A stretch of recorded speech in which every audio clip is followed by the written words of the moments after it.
Bonjour, je m'appelle Bruno Drouet et je suis photographe. Donc aujourd'hui, cette vidéo est consacrée aux ISO. Alors, à quoi correspondent ces ISO? Eh bien, ils sont tout simplement liés à la sensibilité de votre capteur. Je dirais que pour faire simple, plus il va faire sombre, plus vous allez augmenter les ISO, et à l'inverse, plus il fera clair et plus vous allez le diminuer, sachant qu'en fait la valeur native de votre boîtier est de 100 ISO. Alors évidemment, dans le meilleur des cas, et je dirais lorsque c'est possible, on essaye au mieux de se rapprocher des 100 ISO, voire on essaye de rester à 100 ISO. Alors pourquoi? Tout simplement parce qu'en fait, plus vous êtes bas en ISO, et meilleure sera la qualité de votre image. Le souci, c'est que c'est vrai que si jamais vous augmentez les ISO, alors en règle générale, souvent ça commence à apparaître au-delà de 1600 ISO. Alors c'est lié évidemment aussi au capteur de votre boîtier.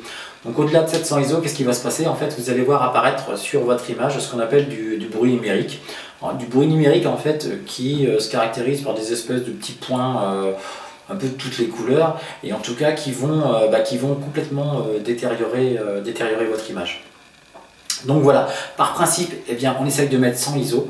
Si jamais vous avez des soucis que la lumière environnementale est trop faible, eh bien, vous n'hésitez pas à les monter. De toute façon, je dirais qu'entre, comme je vous le disais peut-être, entre 100 et 1600, normalement, il n'y a pas trop de soucis en termes de qualité d'image.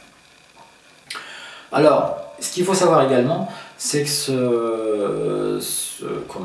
cette sensibilité aussi fait partie de ce que moi j'appelle un trio en fait, ou d'un triptyque comme vous voulez, qui sont, alors ça concerne les ISO, vous avez l'ouverture de diaphragme et vous avez également la vitesse d'obturation.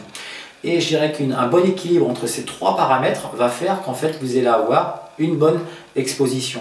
D'où l'importance de bien régler votre sensibilité en début de prise de vue. De toute façon, vous avez toujours la possibilité de la régler, voire de la dérégler en fonction de ce que vous allez faire comme photo sur le terrain. Donc voilà, en tout cas, moi ce que je peux vous dire par rapport à la sensibilité ou les ISO. Je vous dis à bientôt pour une prochaine vidéo.